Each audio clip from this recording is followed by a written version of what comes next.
Before any story begins, you need to understand one thing. The Appalachian Mountains are not just a collection of trails, forests, and ancient mountains. There are places where time doesn't seem to advance, and others where something seems to be watching whoever enters.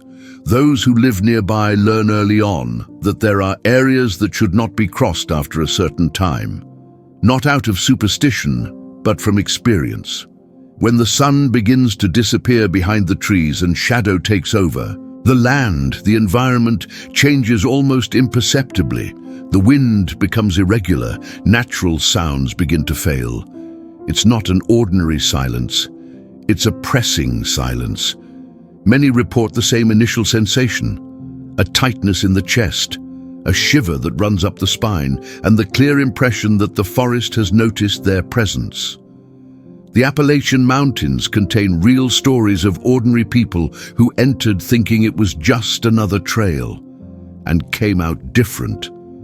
Some were never able to explain what happened. Others simply never wanted to talk about it again. The strangest thing is that, even without knowing each other, these people describe almost identical sensations, as if they had lived the same experience at different times. And perhaps most disturbing of all is this: these stories don't begin with screaming, running, or apparitions. They begin with something much more subtle, the silent certainty that you are no longer alone, even when there is no one visible around. These are real stories, reports that happened far from cities, where there are no cameras, no signal, and there are no witnesses other than the forest itself. And the first of them starts exactly like this. Before proceeding, it is important to make something clear. The stories you will hear did not come from fictional forums or from legends told to scare tourists. They come from real accounts, testimonies repeated over the years by different people at different times, but always in the same setting, the Appalachian Mountains. Many of these reports never reached the media. Some were counted only among local residents, rangers, experienced hikers, and families who have lived there for generations. Others were recorded informally, such as audios, diaries, or testimonies that never received an official explanation. What stands out is not an isolated case. It is the pattern. People who have never seen each other describe the same sensations: sudden silence, fear for no apparent reason, the certainty of being watched. In several reports, fear does not appear after the event, but before, as if the body perceives something that the mind cannot yet understand. There are those who try to explain everything as tiredness, isolation, or the psychological effect of the forest. But this explanation starts to break down when the details match too much.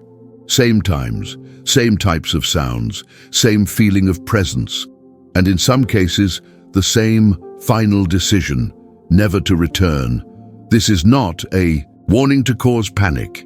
It is a warning to understand the weight of what comes next, because when stories like this are repeated for decades in the same place, ignoring them becomes scarier than believing them. And now that you understand this, the first story can finally begin. The Appalachian Mountains stretch for thousands of miles, crossing entire states, but there's something curious. Not all areas carry the same weight. There are stretches where the forest seems ordinary, almost welcoming, and others where the environment changes abruptly, as if you've crossed an invisible boundary. In these more isolated areas, the vegetation grows too thick, the sunlight barely touches the ground, and the trails appear old, little used, even when there are clear signs that someone has recently passed that way. Local residents often say that certain routes don't like to be used because those who insist on crossing them almost always report problems, disorientation, feelings of panic for no reason, loss of track of time. Isolation is an important factor. In many places there is no cell phone signal, there are no houses for miles, and the silence becomes absolute. At night, this silence does not bring peace. He presses.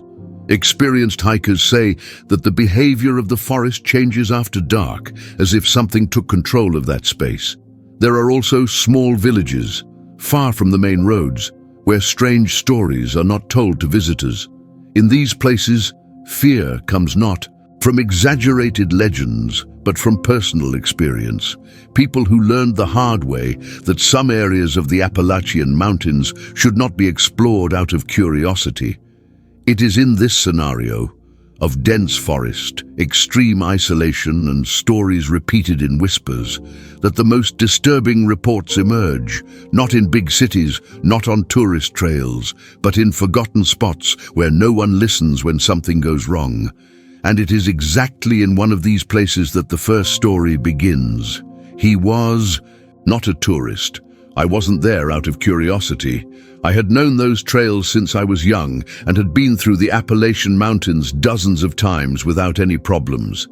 That afternoon, everything seemed normal. The sky was clear, the path was known, and the plan was simple: cross the trail before dark and return home. The problem started when time seemed to slow down. He remembers looking at the clock and realizing that it was still too early for the darkness that was forming between the trees. The light began to fade strangely, as if swallowed by the forest, and the air became heavy. It wasn't cold, it was dense. It was then that the sounds stopped. No insects, no birds, not even the wind. The silence was so abrupt that he stopped walking immediately. His body reacted before his mind. His heart sped up, his breathing became short, and a clear sensation came over him. There was something there, watching. He tried to move forward, but realized that each step felt wrong, as if he were moving away from the path without actually leaving the trail. That was when he heard the first sound. It wasn't too far away, nor too close. It was a controlled, heavy movement following his steps. He didn't see anything, and that was the scariest thing. The feeling was not of being attacked, but of being analyzed, as if something was deciding what to do with him. When he tried to look around, he had the strange impression that the forest seemed closed. The trees were in the same place, but the space between them seemed smaller. Without running, without shouting, he did the only thing he could think of. He turned slowly and started back along the same path. The sound accompanied him for a few seconds, and then suddenly stopped. The moment the silence was broken again by the normal sounds of the forest, he fell to his knees. It was outside the area. The clock said almost 2 hours more than it should have. He could never explain what happened there, never saw anything, never heard a voice, but he always repeats the same phrase when he tells this story: "If I had stayed a few seconds longer, I wouldn't have left the Appalachian Mountains." The encounter didn't end when he left that area of the Appalachian Mountains. In fact, that's where it all started. Over the next few days, something felt out of place, as if part of him had become trapped in that patch of forest. He slept little. When I slept, I woke up with the feeling that someone was standing too close to the bed. The change was quickly noticed by those who lived with him. A previously calm man began to avoid silence. I left the radio on all the time, even at night. He said the problem wasn't the dark, but the absence of sound. The silence was too reminiscent of what he had experienced. He tried to rationalize. He thought about tiredness, stress, imagination, but there was something that didn't fit. The fear always appeared at the same time as the meeting had taken place. A sudden fear, without images, without clear thoughts. Just the certainty that something was too close. Over time, he stopped going on the trails altogether. He refused invitations, changed routines, altered old paths so as not to get close to the Appalachian Mountains. When asked why, he avoided details. It just said that certain areas don't want you to come back. The most disturbing thing was realizing that when he told his experience to older residents, he received no surprises. He received silence. Some looked away, others just said he was lucky. No one asked for additional explanations, because for those who live there, the scariest thing is not hearing these types of stories, it's recognizing every detail. And while he tried to move on with his life, a second story began to form, not far away. The second story begins with a simple warning, one that is almost always ignored. A group of friends decided to camp in a little frequented area of the Appalachian Mountains, a place that locals avoided, without ever explaining why. When they asked about that specific trail, the answer was short: not a good place to spend the night. They laughed. They had maps, modern equipment, and enough experience not to take that kind of comment seriously. The plan was to spend just one night and continue traveling in the morning. The trail seemed peaceful, and there was no indication that anything was wrong, at least during the day. The first signal appeared at dusk, a collective discomfort, difficult to explain. Nobody wanted to admit it, but everyone felt it. It was as if the place was attentive. The wind stopped, the sounds died down, and for a few seconds, silence once again dominated that stretch of the Appalachian Mountains. During the night, something started circling the camp. It was no ordinary animal. The steps had no rhythm. They neither moved away nor approached. They just remained there, surrounding the tent, as if whoever was outside was watching. One of them decided to look. The tent zippered just enough to see outside. He didn't see anything, no shadows, no way. But the sound stopped at the exact moment he looked. When the day dawned, one of them was gone. There were no signs of a struggle, no clear trail, just the belongings left behind, arranged strangely as if they had been placed there carefully. Official searches never reached a definitive conclusion, and to this day, those who know this story say that the biggest mistake was not camping there. He ignored the warning. What bothers most about these stories is not just what happened, but what is repeated. After the disappearance, similar reports began to emerge in different parts of the Appalachian Mountains, told by people who had never had contact with each other. Lone hikers, experienced hunters, long-time residents, all describing almost identical sensations. Some spoke of the same abrupt silence, always appearing at the beginning of the night. Others mentioned circular footsteps around camps with no animal pattern, no direct approach. There were those who reported the strange impression that the place observed, as if the forest reacted to the human presence. In more than one testimony, the most disturbing detail was the time. People who swore they had only spent a few minutes in a certain section realized when they left how much time had passed. Clocks are out of order, cell phones discharged without explanation, and a persistent feeling of mental confusion when remembering what happened. When these accounts were compared, too many coincidences emerged to ignore similar times, similar areas, the same final decision never to return. There was no collective panic. There was silent recognition, a tacit understanding that something there manifests itself in a subtle, repetitive, and selective way. For those who live in the region, these stories do not need official confirmation. They are accepted as part of the territory, not as legends, but as warnings. And perhaps the scariest thing is this: no one tries to investigate deeply, everyone just avoids it. And as these reports accumulated, a third story emerged, the most disturbing of all. The third story is the one that least people like to comment on, not because it is the most violent, but because it is the most difficult to accept.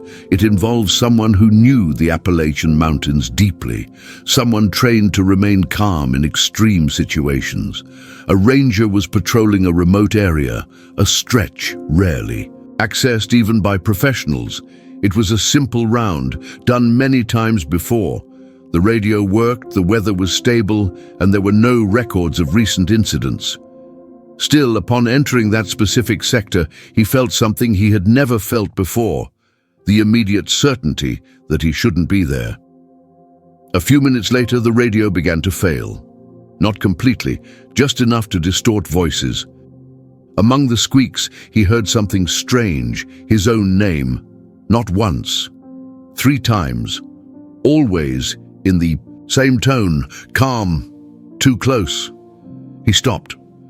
He looked around. Nothing. No movement. No visible presence. But the sensation of observation was intense, almost physical. As he tried to retreat, he noticed that the path looked different. The trees were in place, but the space between them felt compressed, as if the terrain was adjusting. Time passed irregularly. When he finally managed to leave that area, hours had passed. The radio started working normally again, as if nothing had happened.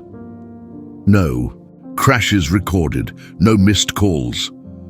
Days later, when reporting what happened, he heard something that left him silent. Other guards had reported the same thing in the same sector.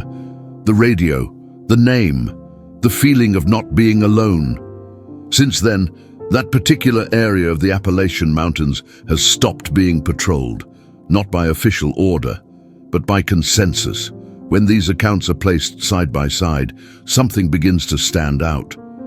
These aren't just isolated stories taking place at different points in the Appalachian Mountains. There are patterns too clear to ignore, small but consistent details. In all cases, the first sign was not visual, it was sensorial. The sudden silence, the change in the air, the physical sensation of presence before any sound or movement. None of the people reported seeing anything clearly, but they all had the same certainty. There was something there, aware of the human presence. Another common point was the behavior of the environment. Trails that seemed to change, spaces that closed, the impression of disorientation even in familiar places. In more than one account, time stopped making sense. Minutes that turned into hours, clocks out of sync, lapses that were difficult to explain. And perhaps the most disturbing pattern is this: in none of the cases was there direct harassment or attack. What happened was observation, wait, as if something was, and evaluating, deciding, choosing. Those who left with the feeling that this did not happen by chance. Longtime residents say that these mountains do not react the same to everyone. Some people come and go without noticing anything. Others immediately feel that they are not welcome. There is no clear rule, just repetition. And when different stories, told by different people at different times, begin to echo the same sensations, perhaps the safest thing is not to try to explain. Maybe it's accepting that some connections exist to be avoided, not understood. After hearing these stories, perhaps the most important question is not what's in the Appalachian Mountains, but why so many people feel the same way when they enter them. It doesn't matter the season, age, or experience. Details change, the sensations remain. None of these people were looking for anything supernatural. None of them came in expecting to experience something inexplicable. And yet, they all left with the same silent certainty. There are places where we are not just visitors, we are noticed. Maybe these stories are just coincidences. Perhaps isolation, silence, and darkness make the mind create patterns where none exist. Or maybe there are things that don't need to be seen to be real, things they prefer to watch and wait. The fact is that these mountains are still there, old, silent, intact, and new stories keep emerging, always too similar to ignore. If you had been there, if I had felt the silence change, would you have left, or would I have stayed too long? Now say it in the comments. Do you believe that these stories have an explanation? Or do you think that some places really keep something that doesn't want to be found?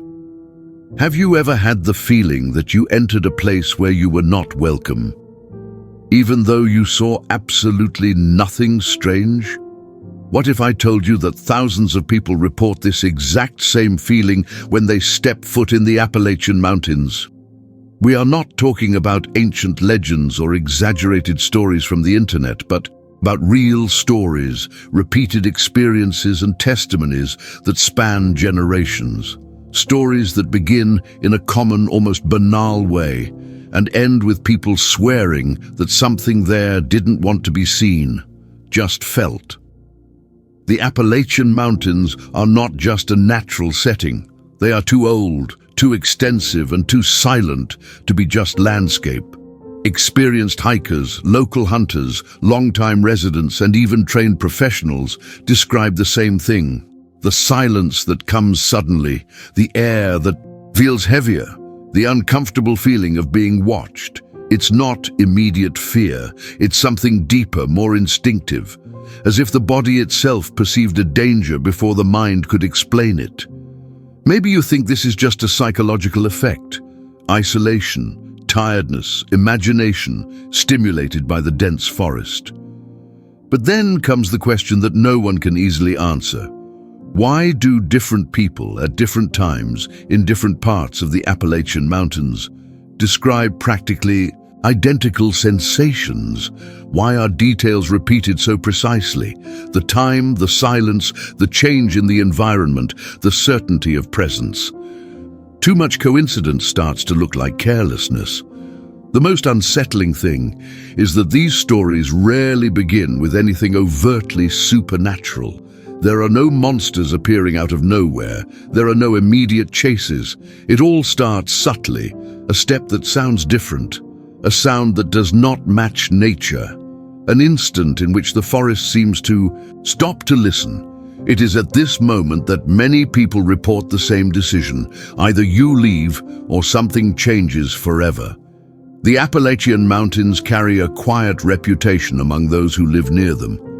Certain areas are avoided without clear explanations. Certain trails are not recommended after a certain time, and when someone asks why, the answers are almost never complete. Not because of theatrical mystery, but because whoever lived there learned that not everything needs to be explained out loud. This video does not exist to convince you of anything. It exists to present real stories, experiences documented only by the memory of those who were there and came back different. Ordinary people in common situations, experiencing something that is completely out of the ordinary. Stories that don't seek fame, don't seek attention. Many of them haven't even been told publicly to date. As you watch, you might notice something curious. The discomfort doesn't come from what is said, but from what is implied, what doesn't appear, of which it is not completely revealed.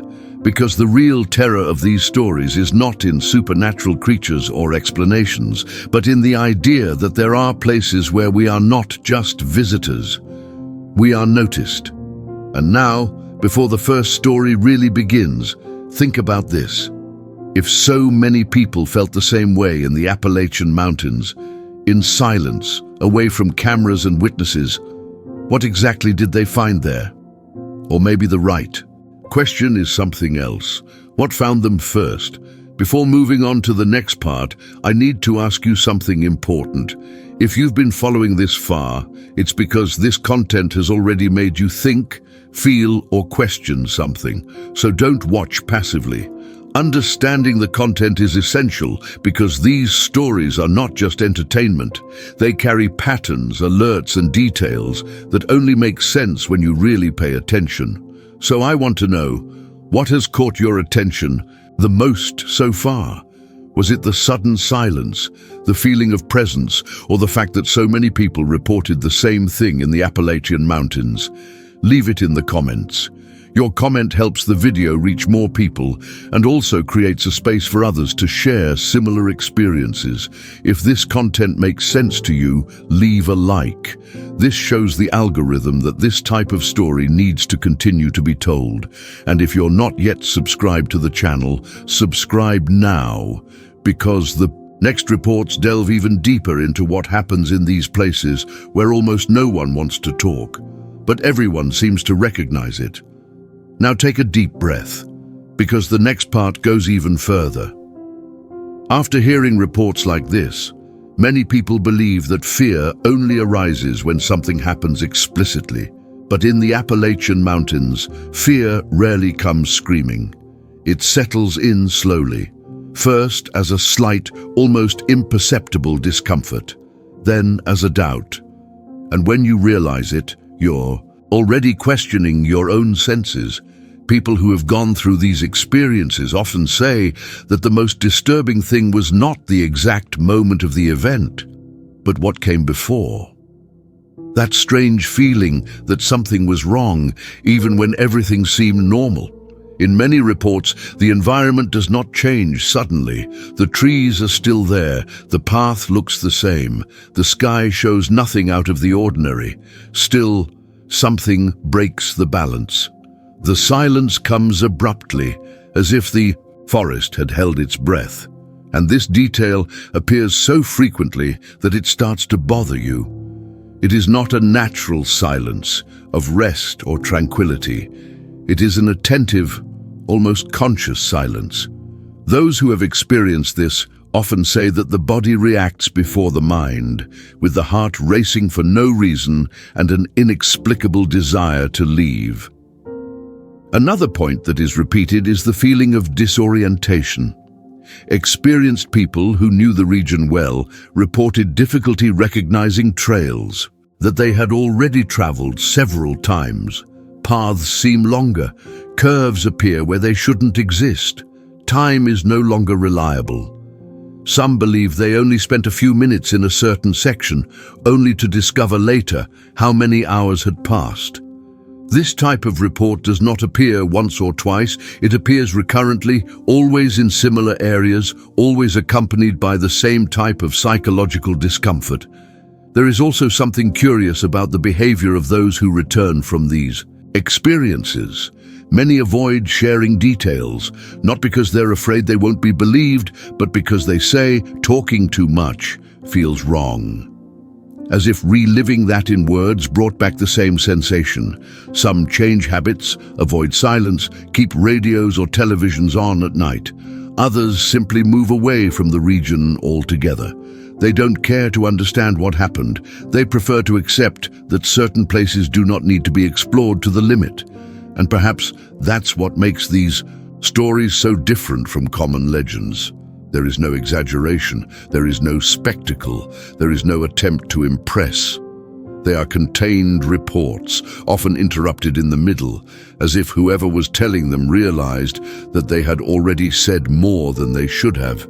In many cases, when someone tries to ask additional questions, the answer is always the same. If you were there, you would understand. There is no effort to convince, just an implicit warning. Over time, these experiences end up creating a kind of invisible map, areas that are not officially prohibited, but that almost no one frequents, trails that exist but are rarely used, places where fear does not come from imagination, but from the repetition of similar stories over the years. And the more these stories accumulate, the harder it becomes to ignore the patterns. The most disturbing thing is realizing that none of this seems random. It doesn't happen to everyone. It doesn't happen anywhere, and it almost never happens the same way. It's as if something is selecting specific moments, people and situations, watching, waiting, testing limits. And anyone who goes through this carries the feeling that they were not just a visitor at that moment, but part of something they don't fully understand. As you listen to these stories, you may be trying to fit them into some explanation. Logical action, psychology, isolation, stress, ancestral fear. All of this seems plausible to some extent. But when reports separated by decades begin to echo the same sensations at the same times in similar regions, the explanation begins to become fragile. Coincidences exist, but insistent patterns raise uncomfortable questions. And that's exactly where these stories become most disturbing. Not because they offer answers, but because they take away the feeling of control. The idea that there are places where our presence is noticed, evaluated, perhaps even tolerated for a limited time. Places where the simple act of staying can have consequences that only appear later, slowly, silently, and difficult to explain. Before we continue, I want to know something from you, and this is important for the progress of this video. Which part of this story has caused you the most discomfort so far? The sudden silence, the feeling of being watched, the change in time? Write exactly that in the comments, using simple words such as silence, presence, time, or fear. If a specific phrase stuck in your head, comment on it too. This helps you understand how these stories are being perceived and sets the stage for what comes next. If you made it to the end of this video, that already says a lot. Not everyone can follow this type of content to the end because it requires attention, interpretation, and an open mind. So if you're here now, subscribe to the channel. This is how you ensure that the next stories, even more profound and disturbing, continue to reach you. Now I want you to leave in comment because this is very important. Write exactly one of these words, the one that best matches what you felt during the video. Silence, presence, or observed. If you want, you can explain in a short sentence the reason for your choice. These comments help to understand how these stories are being perceived and strengthen the community that follows these types of stories. If this video captivated you from beginning to end, leave a like. This shows that this content needs to continue to be produced and helps the video reach more people who are also interested in real and inexplicable stories.